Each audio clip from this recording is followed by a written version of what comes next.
안녕하세요. 저는 경기도 부천에 살고 있는 30대 후반의 기혼 여성입니다. 저는 한동안 자고 일어나거나 머리를 감을 때면 머리카락이 한 주먹씩 빠지고는 했는데요. 이런 일이 처음인지라 너무 놀라서 병원에 가봤더니 그게 다 극도의 스트레스 때문이라고 하더라고요. 큰 병이 없는 걸 그나마 다행이라고 해야 할지, 그런데도 이런 증상이 나타난 게 불행이라고 해야 할지, 참 웃지도 울지도 못한 채로 집으로 다시 돌아왔던 기억이 납니다. 제가 이렇게까지 스트레스를 받았던 건 다름 아닌 최근에 저희 가족에게 닥쳤던 한 사건 때문이었는데요. 그건 바로 저와 제 남편이 전세 사기를 당했었기 때문이었습니다.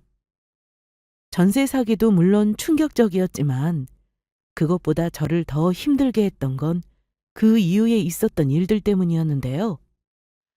저는 연달아 저에게 닥친 난관에 정말 하루하루 사는 게 너무 힘들더라고요.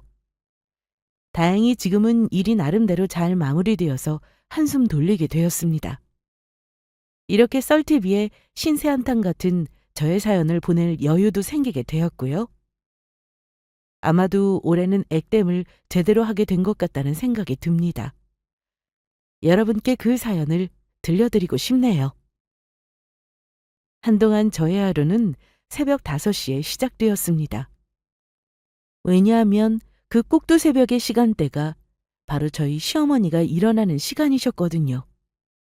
네, 저는 요즘 사람들답지 않게 시댁에서 살고 있거든요. 저와 남편, 그리고 올해로 6살이 된 저희 딸아이까지요. 원래 저는 어릴 때부터 아침잠이 많아서 아침에 일어나는 게 참 쥐약이었는데요. 시댁에 들어와 살기 시작하면서부터는 아침잠 타령할 일이 아예 사라지게 되었어요. 새벽 5시에 팔자에도 없던 군대 같은 생활이 시작되었지만 남편은 본인 출근 시간이 될 때까지 옆에서 잘도 쿨쿨 잠을 청하고 있더라고요. 처음에는 일하느라 피곤했을 남편이 안쓰러웠지만 솔직히 저만 새벽에 일어나는 생활이 계속되자 나중에는 시어머니 대신 남편이 얄밉기까지 했습니다. 물론 저도 처음부터 이 시간에 일어날 수 있었던 것은 아니었습니다. 시애미는 해 뜨자마자 자리에서 일어나서 움직이는데 며느리가 돼가지고 시애미보다 더 늦게 일어나는구나. 나 때는 생각도 못할 일이었어. 죄송해요, 어머님. 근데 저도 아침에는 출근해야 하고 5시에 일어나는 건 너무 피곤해서요. 그래, 알았다. 일하느라 피곤하다는데 집에서 노는 내가 무슨 할 말이 있겠니? 그것도 내 팔자련이 해야지. 내가 며느리 밥도 짓고 네 자식 먹을 밥까지 할 테니까 수미애미 너는 신경 쓰지 말고 다시 들어가서 잠이나 더 자렴.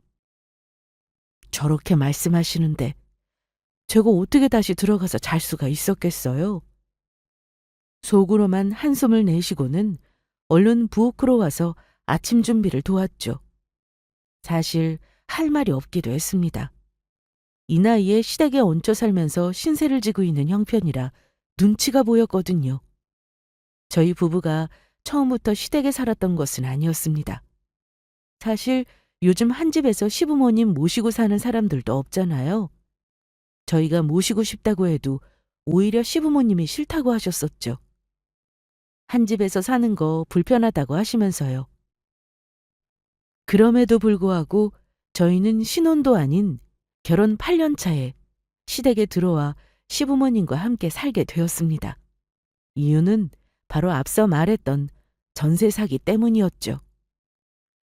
저희는 세상을 떠들썩하게 했던 그 전세 사기를 뉴스에서나 봤지 저희가 직접 당하게 될 거라고는 꿈에도 상상하지 못했습니다. 솔직히 전세 상기를 당했다는 사실을 알게 되기 바로 직전까지도 저희 부부는 뉴스를 보며 어떻게 저런 일이 다 있냐는 생각을 할 뿐이었죠. 정말 사람 일이라는 게 한 치 앞도 모르는 것이더라고요. 생각해보면 저는 처음부터 그 집을 계약하는 게 어쩐지 마음에 들지 않았습니다. 이제 와서 아무 소용도 없는 이야기겠지만요. 결혼하던 당시부터 저희는 양가 부모 도움 없이 시작했습니다. 시댁이나 친정이나 둘 다 그리 넉넉한 형편은 아니었거든요.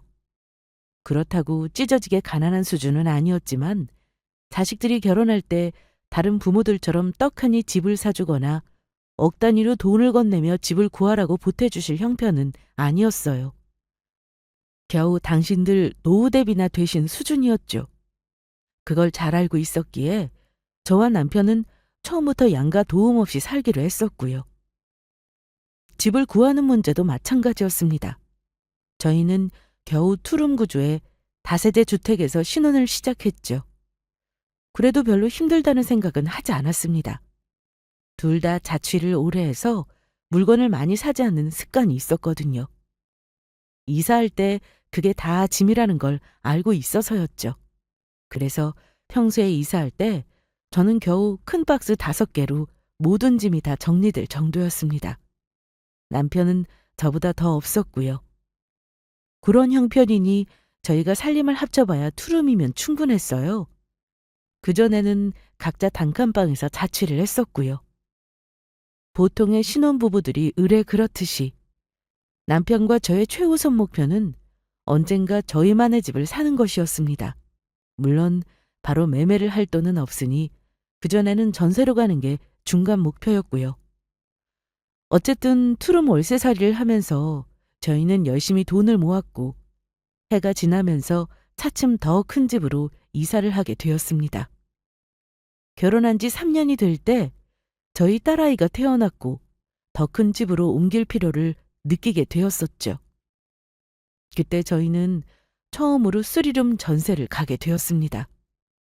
그 집은 명목상의 3룸이라고 할 수 있었는데 왜냐하면 방 크기들이 전부 다 너무 작았거든요. 사실 투룸을 방 3개로 쪼개놨다고 볼 수도 있을 구조였어요. 그래도 첫 전셋집이라는 사실에 너무 좋았던 기억이 납니다. 더 이상 월세가 나가지 않아도 된다는 사실도 기뻤고요. 그 뒤로도 한 번의 이사를 더 한 후에 저희는 마침내 마지막 전셋집을 구하게 됩니다. 바로 문제의 그 전세 사기를 당한 전셋집이었죠. 여보, 그런데 나는 좀 허름한 집이라도 아파트로 가고 싶은데 그게 나은 것 같지 않아? 아파트 좋은 거 누가 몰라? 그런데 여보, 우리 예산으로는 몇십 년 된 아파트로 가야 해. 그런 곳으로 가면 수리할 일도 많고 불편한 일도 많을걸? 차라리 괜찮은 지역의 신축 빌라로 가는 게 나아. 그리고 당신은 바퀴벌레 나오는 거 너무 질색하면서 싫어하잖아. 오래된 집 가면 벌레도 엄청 많다고. 그래도 빌라로 간다고 해서 불편한 일이 없겠어? 물론 거기도 불편한 게 있겠지만 제일 큰 건 돈 때문이지. 아직 소민이 학교 들어가기 전이니까 마지막으로 빌라에서 조금만 더 살다가 아파트로 넘어가자. 그동안 열심히 저축 좀 더 하고. 당신 생각은 어때? 어떻긴 뭐가 어때요. 당연히 싫었죠. 하지만 저는 마지못해 알겠다고 대답을 했습니다. 저 혼자 사는 집도 아니고 남편 의견도 어느 정도 일리가 있었으니까요. 거기다 애 학교에 들어가기 전까지라면 얼마 남지도 않은 시간이었고요. 저에게서 허락이 떨어지자 남편은 기뻐하면서 냉큼 자신이 보았던 집들을 저에게 핸드폰으로 보여주었습니다. 알고 보니 혼자서 미리 다 알아봤더라고요. 조금 어이가 없었지만 그때는 그냥 웃고 넘겼죠. 그리고 저희는 그 주부터 열심히 집을 보러 다니기 시작했습니다. 남편이 미리 찾아다 둔 리스트에 있는 집들을요. 그리고 그 중에 한 집이 가장 낫겠다 싶었습니다. 왜냐하면 저희한테 너무 조건을 잘 맞춰주셨거든요. 2달 정도 이사 일정을 조절해야 한다고 했는데 집주인분이 그것도 흔쾌히 들어주셨고 심지어 협의 끝에 전세금도 2천만 원가량이나 깎아주셨고요. 집주인이 너무 잘해줄 때는 그것도 의심을 해봤어야 했는데 그때는 모든 게 다 술술 풀린다는 생각에 의심할 생각조차 하지 못했었던 거죠. 저희는 나중에 알게 되었습니다. 2천만 원을 깎아준 전세금이 사실은 오히려 부풀려진 시세였다는 사실을요. 신축 빌라이다 보니 집주인이 임차인이 정확한 시세를 알기가 어렵다는 점을 이용했던 겁니다. 저희와 임대차 계약을 맺은 후에 주인은 사기꾼인 바지 사장을 내세워서 명의를 변경했고요. 저희는 명의가 변경되었다는 사실도 처음에는 알지 못했습니다. 3억이나 되는 큰돈을 전세금으로 넣었으니 저희도 나름대로 최선을 다해서 알아보았습니다. 계약서도 꼼꼼히 살폈고 융자는 없는지 계약을 하던 당일조차도 깨끗한 등기부등본을 재차 확인했고요. 그런데 몇 달 뒤 집주인과 연락을 할 일이 있어 전화를 걸었더니 전화를 계속 안 받더라고요. 당연히 그때부터 저희는 당황스럽기 시작했습니다. 집주인 아직도 전화 안 받아? 아무래도 안 받네. 설마 아니겠지. 어디 해외여행 간 거 아닐까? 며칠만 더 기다려보면 연락 올 거야. 그래, 그렇겠지. 요즘 한창 휴가철이기도 하니까. 남편과 저는 내심 불안했지만 애써 아닐 거라고 생각하며 며칠을 더 기다렸습니다. 정확히 3일 뒤 집주인 번호로 전화가 걸려왔죠. 하지만 전화기 너머의 목소리는 저희와 계약을 했던 집주인이 아니었습니다. 번호를 바꾸고 잠적한 탓에 새 번호를 이어받게 된 낯선 사람이었어요. 이런 연락이 자꾸 와서 아예 모르는 번호는 안 받는데 하도 전화가 많이 걸려와 있어서 한다고 하면서요. 저희는 비로소 전세 사기를 당했음을 알게 되었습니다. 새로 빌라 명의를 넘겨받게 된 집주인은 저희에게 전세 보증금을 내줄 돈이 하나도 없는 바지 사장이었죠. 여보, 어떡해. 아무래도 우리 사기당한 것 같아. 미치겠네, 진짜. 일단 당신도 진정하고 우리 경찰에 신고부터 하자. 저희는 눈앞이 캄캄해졌습니다. 할 수 있는 일은 다 했어요. 형사 고소도 했고 보증금 반환 청구 소송도 해봤고요. 여기저기 도움을 받을 수 있다고 안내해준 기관으로 매일같이 출근 도장을 찍기도 했습니다. 남편은 그 과정에서 연차를 다 소진하는 바람에 회사에 휴직까지 썼고요. 하지만 아무런 소용이 없었습니다. 범인을 잡는데도 너무 오랜 시간이 걸리고 이미 사회적으로 이슈가 될 정도로 전세 사기가 넘쳐나는 상황이라 수사 인력도 부족하다고 하더라고요. 그 당시에 저와 남편은 집에 돌아오면 매일같이 멍하니 앉아있거나 눈물만 흘렸던 것 같습니다. 아무튼 그 집은 나중에 경매로 넘어가게 되었고 저희는 일부 돈을 받기는 했지만 처음에 전세 보증금을 생각하면 턱없는 돈이었습니다. 경매 낙찰가가 너무 낮았던 탓이었죠. 처음에는 그 돈이라도 너무 급하게 일부라도 돌려받은 게 어디냐 싶은 생각이었지만 시간이 갈수록 현실을 깨닫게 되면서 절망스럽기만 했습니다. 그 상황에서 다시 어딘가로 전세를 들어갈 생각은 엄두도 내지 못했고 당장 날린 돈을 메우려면 한 푼이라도 돈을 더 모아야만 했습니다. 그 결과 저희는 지금의 상황이 되었죠. 일단 시댁에 들어오게 된 겁니다. 하지만 그게 정말 큰 실수였다는 사실을 저는 불과 일주일 만에 깨닫게 되었어요. 너희는 자세히 알아보지도 않고 그 큰 돈을 덜컥 사기꾼한테 맡겨버린 거야? 무슨 이런 일이 다 있어? 저희도 열심히 알아본다고 알아보고 계약한 건데 일이 이렇게 될 줄은 저희도 정말 몰랐어요. 알아보고 계약한 게 이 지경이야? 와이프가 되어가지고 넌 대체 집에서 하는 일이 뭐냐? 수민 아빠가 정신이 없으면 너라도 정신을 차려야 할 거 아니냐? 죄송해요, 어머님. 네가 조금만 똑똑했어도 이런 일이 생겼겠어? 남편이 밖간 일하느라 바쁘면 여자가 대신 이런 것도 잘 알아보고 살뜰하게 챙길 줄 알았어야지. 그러길래 못 배운 애랑 결혼을 안 시켰어야 했는데 아유, 내가 속이 터진다 터져. 급기야 시어머니는 제 탓을 하기 시작하셨습니다. 솔직히 저 때문에 사기를 당한 것도 아닌데 일이 이렇게 되고 나니 시어머니는 제 탓만 하시더라고요. 억울했죠. 오히려 제가 반대하던 집을 남편이 고집 부려서 전세 계약을 하게 된 건데. 하지만 이런 사정은 시어머니에게 전혀 중요한 게 아니었습니다.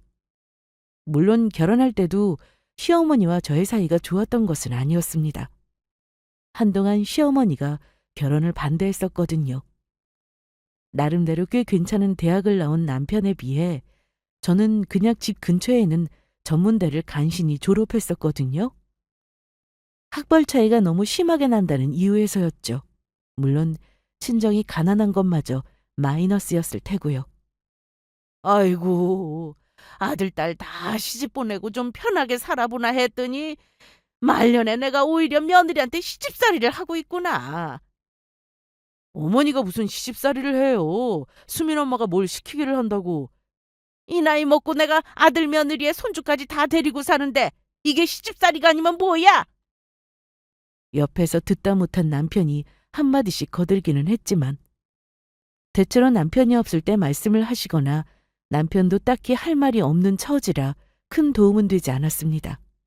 비록 그동안 그렇게 살가웠던 시어머니는 아니셨지만 그렇다고 이렇게까지 사이가 나쁘지는 않았었는데 따로 살 때는 그럭저럭 형식적으로나마 괜찮게 지냈던 관계가 한 집에서 같이 살고 나서부터는 아이의 최악으로 치닫기 시작했습니다. 저는 약국에서 약국 보조원으로 근무를 하고 있습니다. 아침 9시부터 저녁 8시까지 꼬박 11시간을 근무하는 일이었죠. 사람이 몰릴 시간대를 제외하고는 업무의 강도는 생각보다 심하진 않았지만 오랜 시간 일을 해야 해서 집에 돌아오면 녹초가 되고는 했습니다. 하지만 집에 돌아와서도 마음대로 쉴 수가 없었어요.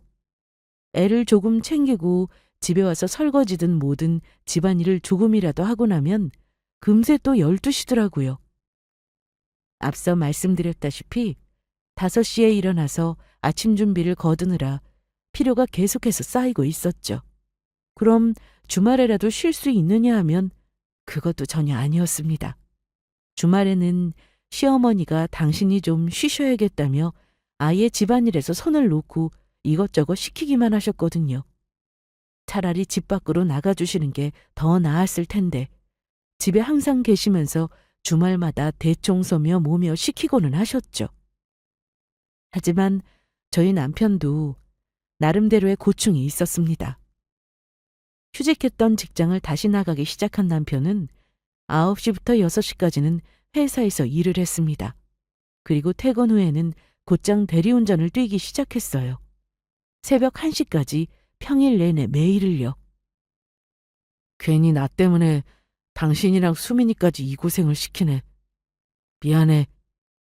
그런 말 하지 마.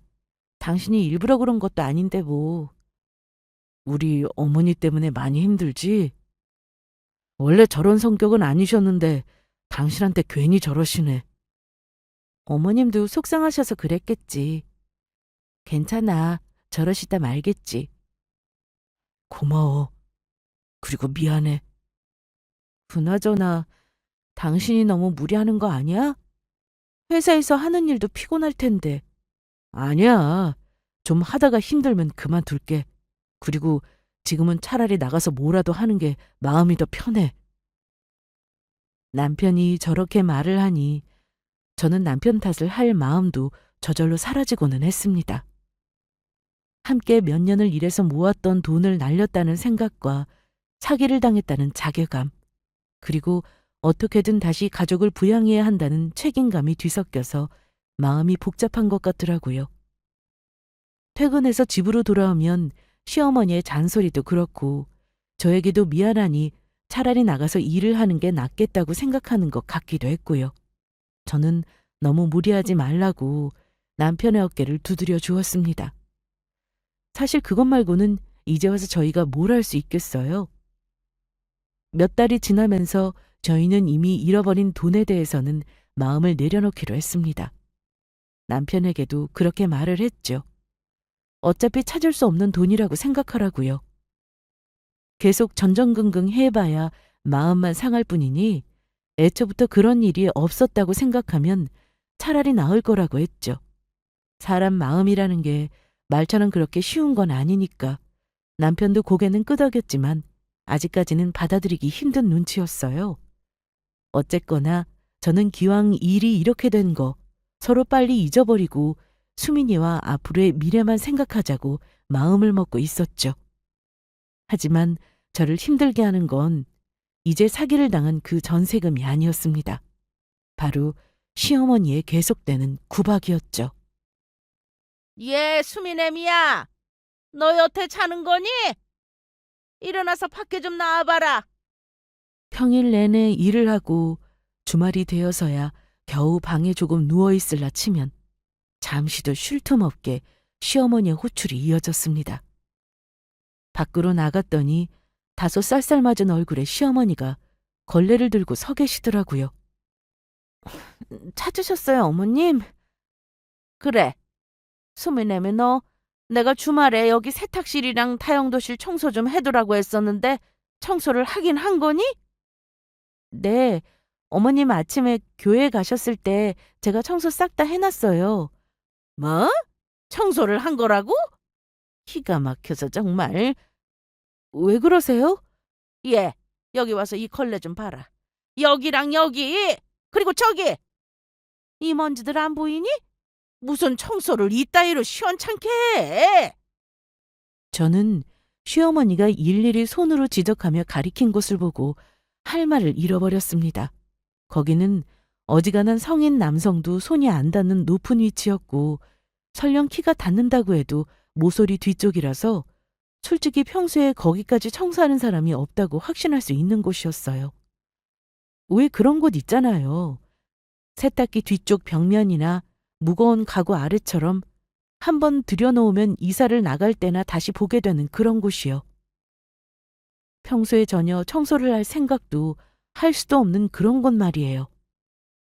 그리고 시어머니가 다시 청소를 하셨다며 내민 걸레는 먼지라고 하기에도 민망한 수준의 티끌이 묻은 정도였어요. 물론 이런 일이 벌써 한두 번도 아니었고요.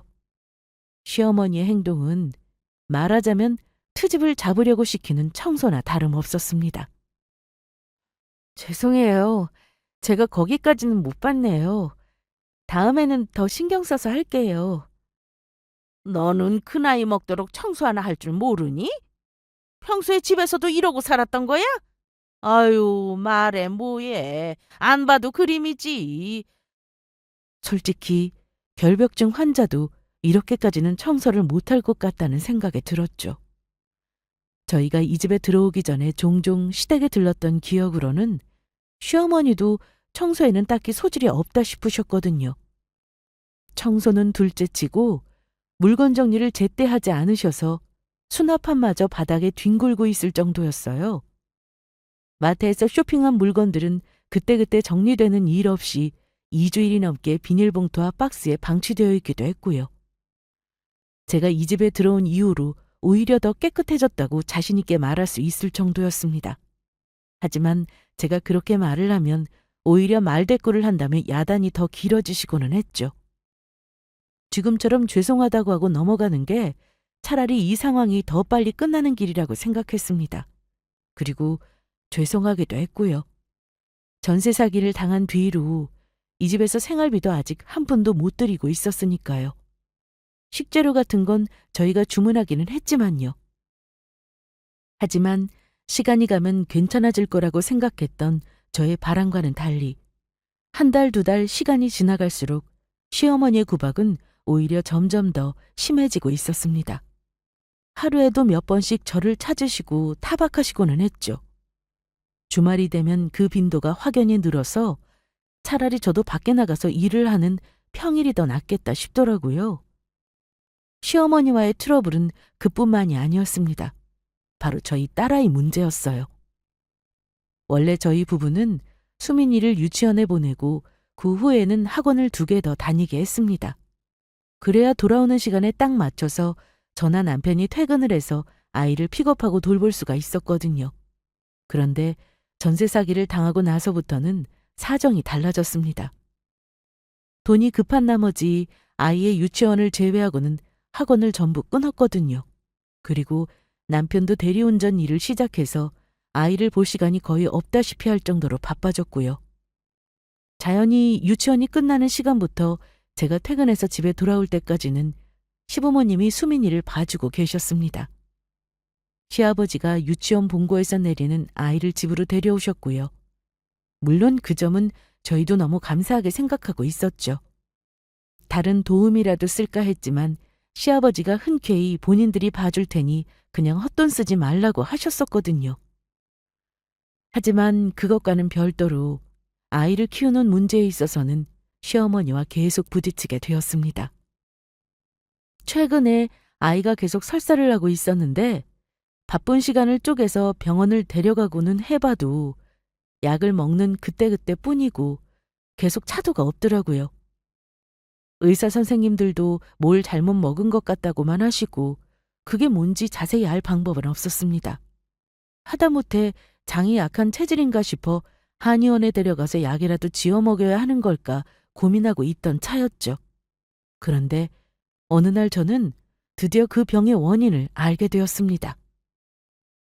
수민아, 엄마 왔어. 우리 수민이 간식 먹고 있었네. 맛있어? 엄마, 맛있어. 수민아, 너 지금 뭐 먹고 있는 거야? 그 케이크 어디서 났어? 할머니가 줬어. 설마, 안 돼! 수민아, 그거 먹지 마. 이리 줘. 엄마한테 줘. 저는 기겁을 하고 수민이가 먹고 있던 치즈케이크를 접시째 바로 빼앗았습니다. 하지만 이미 절반이나 먹어치운 뒤더라고요. 제가 급하게 뺏어드는 바람에 놀란 딸아이가 울먹이기 시작했습니다. 저희 방에서 이렇게 난리가 나니 옆방에 계시던 시어머니가 무슨 일이냐고 다가오시더라고요. 어머님, 이 케이크 유통기한 한참 지난 거잖아요. 이걸 애한테 주시면 어떡해요? 지나봐야 얼마나 지났다고? 밖에 내놨던 것도 아니고 계속 냉장고에 있던 거라 괜찮다. 그것 때문에 이 난리냐? 시어머니의 대답에 저는 머리를 짚었습니다. 아니, 어머님, 이거 2주 전부터 상했다고 버려야 한다고 말씀드렸었잖아요. 냉장고에 있던 거라도 이미 상한 거예요. 수민이 요즘 배탈 나서 병원 다니는 거 아시면서 자꾸 오래된 음식을 먹이시면 어떡해요? 수민이만 준 게 아니라 나도 같이 먹었다. 나는 이렇게 멀쩡하잖니. 애가 케이크를 저렇게 좋아하는데 좀 먹인 게 대수야? 날짜 조금 지난 거 먹는다고 안 죽는다. 제발요, 어머니. 수민이는 장이 약해서 조금이라도 상한 음식 먹으면 큰일 나요. 앞으로 이런 거 주지 마세요. 부탁드릴게요. 알았다. 나 원참 별 유난은 다 떠는구나. 전셋집 구할 때도 저 유난을 떨었으면 얼마나 좋아. 에이, 시어머니는 기분이 나쁘셨는지 방문을 쾅 닫고 나가셨습니다. 그리고 마지막에도 잊지 않고 한마디를 덧붙이셨죠. 옛날 분들이야 음식이 워낙 귀하던 시절에 사셨으니 저희보다 유통기한에 덜 예민하신 건 저도 충분히 이해를 하고 있었죠. 하지만 딸아이와 관련된 문제는 그럴 수가 없었습니다. 이건 아이의 건강과 직결되는 문제였으니까요. 아무튼 그걸 계기로 저는 그동안 원인 모를 딸아이의 배탈의 원인을 알게 되었습니다. 그 뒤로는 계속 신경이 쓰이더라고요. 혹시라도 시어머니가 또 아이에게 상하거나 오래된 음식을 먹이실까 봐서요. 하지만 문제는 그뿐만이 아니었습니다. 시어머니와 저에게는 아이를 위해준다는 개념이 완전히 달랐거든요. 그저 손주가 예쁜 시어머니는 수민이가 좋아한다는 건 뭐든 다 들어주려고 하셨어요. 그게 문제였죠. 딸아이가 과자를 좋아한다고 과자를 하루에 5봉지씩 먹이시더라고요. 정확하게는 딸아이가 먹는 걸 보고도 계속 저지를 안 하신 거죠. 6살짜리 어린애야 먹고 싶은 걸 자제를 못할 나이니까 당연히 어른이 제지를 해줘야 하잖아요. 하지만 시어머니 앞에서는 전혀 통하지 않는 말이었습니다. 어머님, 수민이 과자 이렇게 많이 먹게 두시면 안 돼요. 오늘만 벌써 5봉지를 먹었어요. 과자 그거 한 봉지에 뭐 얼마나 들어있다고? 한참 클 나인데 잘 먹어야 할 거 아니냐? 몸에 좋은 걸 먹어야지 과자를 이렇게 많이 먹으면 안 돼요. 어머님, 수민이 과자 먹었다고 나중에 틀림없이 저녁도 안 먹을 거고요. 날마다 그렇게 먹는 것도 아니고 어쩌다 과자가 많이 땡길 때도 있는 거지. 그렇게 먹는다고 안 죽는다. 너는 애미가 되어가지고 애 입에 들어가는 걸로 왜 이렇게 야박하게 굴어? 날마다 먹는 것도 아니라고 하시는데 그 빈도가 요즘은 이틀에 한 번씩이 될 정도였어요. 건장한 성인도 과자를 저렇게 먹으면 몸이 안 좋아질 텐데 하물며 어린애는 어떻겠어요? 하지만 아무리 말씀을 드려도 시어머니와는 말이 통하지를 않았습니다. 제가 하는 싫은 소리에 기분만 나빠하셨고요. 저는 결국 집안에 있던 과자를 모두 버려버렸습니다. 그 뒤로는 마트에서 일체 과자를 사지도 않았고요. 하지만 제가 없을 때 또 시어머니가 애한테 과자를 사서 먹이는 것까지는 어떻게 할 수가 없더라고요. 이것들 말고도 비슷한 사례는 수도 없이 많았습니다. 너무 놀고만 있기에 딸아이한테 공부를 시켜놨더니 그때마다 번번이 거실에 나와서 할머니랑 같이 TV 보자고 애를 꼬시기도 하셨고요. 애가 졸린다고 하면 3시간이고 4시간이고 일어날 때까지 낮잠을 재우시는 바람에 정작 저녁에 밤새 잠을 안 자고 유치원에서 조는 일도 한두 번이 아니었습니다. 저뿐만 아니라 자식 문제도 컨트롤이 전혀 안 되니 정말 너무 힘들더라고요. 아이에게는 그저 제가 나쁜 엄마가 된 것만 같았습니다. 할머니는 늘 괜찮다고 하고 제 입에서는 언제나 안 된다는 말만 나왔으니까요. 그 수민 애미가 하라는 대로 해. 쓸데없는 고집 피우지 말고.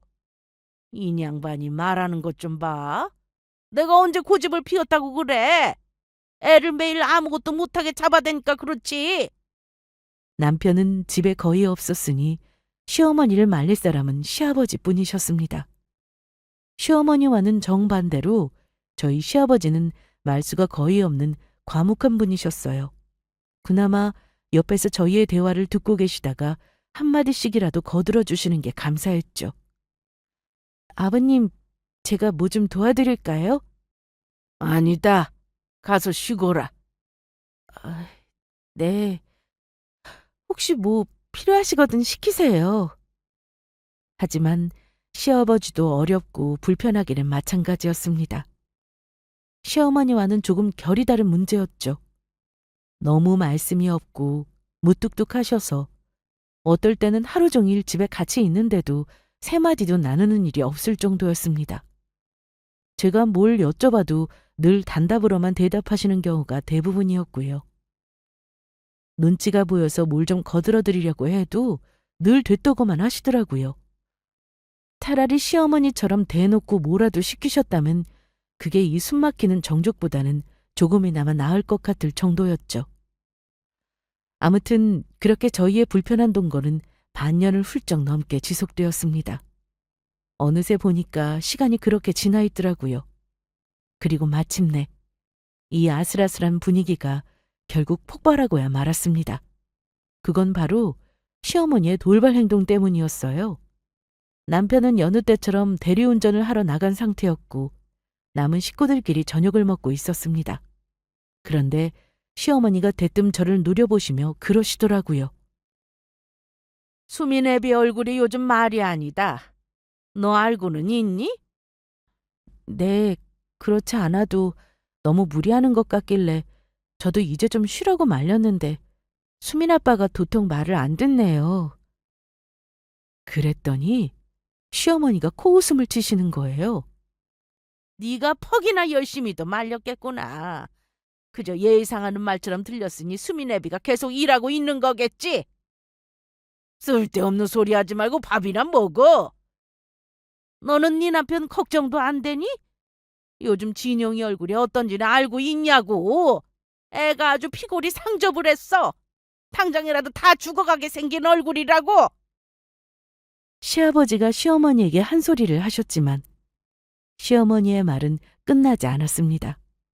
시어머니의 언성이 점점 높아지기 시작하자 옆에서 밥을 먹던 딸아이도 제 얼굴을 번갈아 보며 눈치를 살피는 게 느껴졌어요. 저는 또 가슴이 답답해지기 시작했죠. 불쌍한 우리 아들만 처자식 먹여 살리느라 밤낮 없이 등골이 휘어라 일을 하는데 너는 하는 일이 뭐가 있어? 어머님, 저도 집에서 노는 게 아니라 일하고 있잖아요. 왜 그런 말씀을 하세요? 그것도 일이라고. 이 쥐꼬리만큼 받는 월급으로 무슨 도움이 된다고 생색이야 생색이. 너도 앞으로 수민 애비처럼 저녁에도 나가서 일해라. 나 내 아들만 죽어라 피똥 싸며 고생하는 꼴 이제 더는 못 보겠다. 저도 그 이야기를 듣고 있는데 더 이상은 못 참겠더라고요. 저는 들고 있던 숟가락을 내려놓고 처음으로 시어머니에게 대들었습니다. 진짜 해도 너무하시네요, 어머님. 저도 할 만큼 했어요.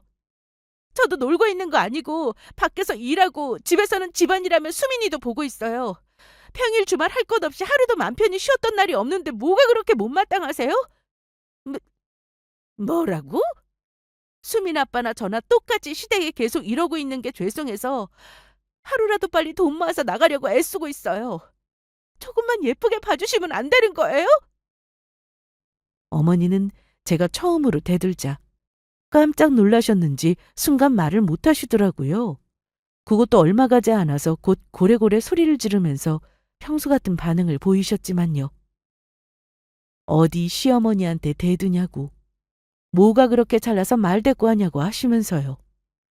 저는 더는 자리를 지키고 있을 수가 없어서 시아버지께 죄송하다는 말씀을 드린 후 자리에서 먼저 일어났습니다. 그리고 그대로 집 밖을 나와버렸어요.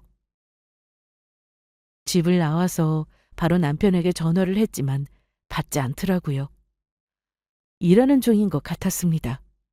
저는 목적지도 없는 걸음을 하염없이 옮기며 걷고 또 걸었습니다. 답답해서 터질 것 같은 마음이 그렇게라도 하지 않으면 미칠 것만 같았거든요. 그렇게 1시간쯤인가 걸었던 것 같습니다. 밤바람을 맞으며 걸으니 마음이 조금 진정되어 다시 집으로 돌아갔어요.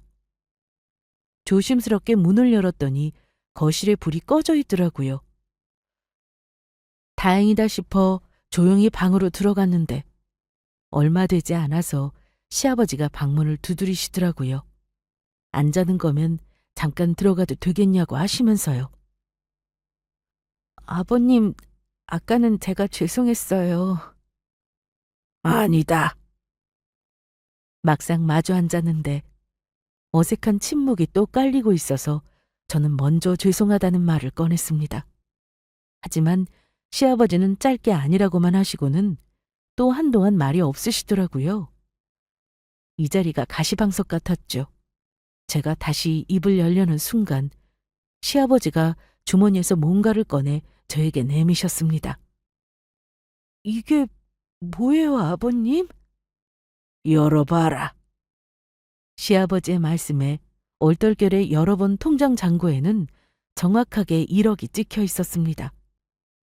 의아한 얼굴로 다시 시아버지를 돌아봤더니 그렇게 말씀하시더라고요. 너희 시어머니 통장이다. 도장이랑 카드도 거기 뒤에 들어있어. 그 돈으로 너희 전셋집 얻어서 나가거라. 부족한 돈은 대출을 받든지 아니면 일단 월세를 구하든지 하고. 아버님. 시아버지의 말씀은 너무나도 뜻밖이었습니다. 1억을 선뜻 내주셨다는 것도 충격적이었지만 그 돈이 시어머니의 돈이라는 것도 약간 이해가 되지 않았죠. 그러면 어머님이 주시는 돈이에요? 진용이 엄마한테는 내가 얘기해 둘 테니까 그냥 그 돈 쓰면 돼. 아무리 그래도 어떻게... 이건 어머님 돈인데 그것도 이렇게 큰 돈을요. 괜찮아. 그렇게 정리하자. 말씀을 들어보니 시어머니의 동의를 구한 것도 아니신 것 같더라고요. 저는 놀라서 통장을 도로 내려놓았습니다. 그런데 그때 방문이 벌컥 열렸어요. 호랑이도 제 말하면 온다더니 노크도 없이 방문을 열고 들어온 사람은 다름 아닌 시어머니였습니다. 이 순간 제일 마주치고 싶지 않은 사람이었죠. 정리를 하긴 누구 마음대로 정리를 해? 당신 제정신이야? 어허이, 얘기하는 중인데 교양 없이 문을 벌컥벌컥 열고 교양? 지금 교양 찾게 생겼어? 이건 내 돈인데 누구 마음대로 며느리한테 준다 만다 난리야? 이후 벌어지는 일들은 제가 딱 예상했던 그대로였습니다. 인상을 찌푸린 시아버지와 난리가 난 시어머니. 그 사이에 딱 끼어버린 저는 이러지도 저러지도 못하는 상황이었습니다. 그리고 선심을 쓰려면 본인 돈으로 하든가. 왜 당신 돈도 아니고 남의 돈으로 선심을 쓰고 있냐고? 아들 며느리가 힘들다는데 돈 있으면 좀 도와줄 수도 있는 거지. 내 돈, 네 돈을 그렇게 따져야겠어? 아이고, 당신 아들 며느리만 불쌍하고 당신 마누라 불쌍한 거 보이지도 않지. 자기 돈 아니니까 따지지 말라는 소리가 나오지. 10,000원짜리 한 장이라도 저게 자기 돈이면 그런 소리 했겠어? 그때까지 담담한 어조로 시어머니를 차분히 설득하시던 시아버지는 그 순간 노게 어린 얼굴로 변하시더라고요. 그리고 제가 보기에는 정말 살다 처음으로 시어머니에게 소리를 버럭 지르셨습니다. 그럼 정확하게 네 돈 내 돈 한번 따져봐. 이 돈이 어디서 났는데? 이것도 다 내가 지금까지 일해서 벌어둔 돈. 당신이 몰래 꿈쳐둔 거 아니야? 이게 당신 돈이야? 아니 무슨 누가 몰래 꿈쳐뒀다고? 시어머니는 적잖이 충격을 받으신 듯 했습니다. 시어머니는 여태껏 평생을 가정주부로 사셨거든요. 나가서 소일거리 한번 해본 적이 없으셨죠. 시어머니 친구분들이 집에만 있으니 지겹다며 나가서 한두 시간짜리 일이라도 취미삼아 해보자고 꼬셔도 그런 거 하기 싫고 귀찮으시다며 한 번도 나간 적이 없으셨거든요. 아이러니하게도 맞벌이를 하고 있는 저에게는 저녁에도 일을 더 하라며 남편만 고생시킨다고 타박을 하셔놓고서는 말이죠. 어쨌든 그런 상황이었으니 시아버지의 지적에 할 말이 없어진 것도 당연한 일이었죠. 시어머니가 여태껏 몰래 비상금을 이래저래 만들어 두신 것도 시아버지는 알고 계셨던 모양이었습니다. 하지만 지금까지 말을 하지 않았을 뿐이었죠. 그냥 모른 척하고 계셨던 겁니다. 시어머니가 기분 좋게 주는 돈으로 하면 애들도 고맙게 생각하고 얼마나 좋아. 그래도 싫으면 이 자리에서 말해. 이 돈 누구 돈인지 다시 계산해서 내가 줄 테니까. 결국 시어머니는 울며 겨자 먹기로 그 돈을 저희한테 주시게 되었습니다. 어차피 싫다고 해도 시아버지가 다시 회수해서 저희에게 주실 게 뻔했으니까요. 나중에 집에 돌아온 남편이 이 소식을 듣고는 속도 없이 좋아하며 웃더라고요. 저는 마음이 조금 복잡해졌습니다. 그리고 시아버지께 감사하기도 했고 그동안 말수가 없으시다며 불편하게 생각했던 게 너무 죄송하기도 했고요. 저희는 그 일이 있고 얼마 후에 바로 다른 집을 구해서 나가게 되었습니다. 반전세로 보증금을 조금 많이 걸어서요. 시댁을 나가는 날에 시아버지께 죄송하다고 말씀을 드렸습니다. 시아버지는 다른 말씀은 없으셨고 그냥 그간 너도 고생이 많았을 거라고 하시더라고요. 시아버지는 다시 원래의 말수 적은 모습으로 돌아가신 듯 했습니다. 아마 그날 봤던 모습이 평생에 제일 말씀을 많이 하셨던 날이지 싶은 생각이 들었어요. 하지만 저는 이제는 알고 있습니다. 저희를 생각해 주시는 시아버지의 따뜻한 마음을요. 그건 몇 마디 말에 다 담길 수 있는 것이 아니었어요. 한편 저희 시어머니는 그 뒤로도 한동안 넋이 나간 것처럼 중얼거리고는 하셨습니다. 아이고 내 돈, 내 피 같은 돈. 이렇게 말씀하시면서요. 남편이 능청스럽게 시어머니 어깨를 주물러드리며 나중에 꼭 효도할 테니까 조금만 기다려달라고 말씀을 드렸지만 돌아오는 대답은 없었죠. 저희는 다시 새로운 보금자리에서 저희 세 식구만의 생활을 시작했습니다. 다시 이사를 하게 된 당일 저녁, 남편이 제 손을 꼭 잡으며 그러더라고요. 여보, 그동안 너무 고생 많았지? 그래도 힘들다는 말 한마디 안 하고 내가 너무 고마워. 고마운 줄 알면 앞으로는 나한테 잘해. 내가 이걸로 평생 우려먹을 거니까. 그래도 돼. 당신이랑 수민이한테 평생 내가 갚을게. 남편과 그런 농담을 주고받으며 웃고 있으니 옆방에 자러 갔던 딸아이가 베개를 끌고 눈을 비비며 안방으로 들어오더라고요. 새집이라서 혼자 자기가 무섭다고 하면서요. 그날 저희 세 식구는 서로를 꼭 껴안고 한 침대에 고운하게 잠이 들었습니다. 참으로 달콤한 꿈을 꾸면서요. 반년간의 시댁 생활에서 너무 힘들었던 일도 그리고 감사했던 일도 전부 다 전생의 기억처럼 벌써 아득하게 지나가더라고요. 그리고 그 경험 덕분에 저희만의 생활이 얼마나 소중했는지를 다시금 되새기게 되었고요.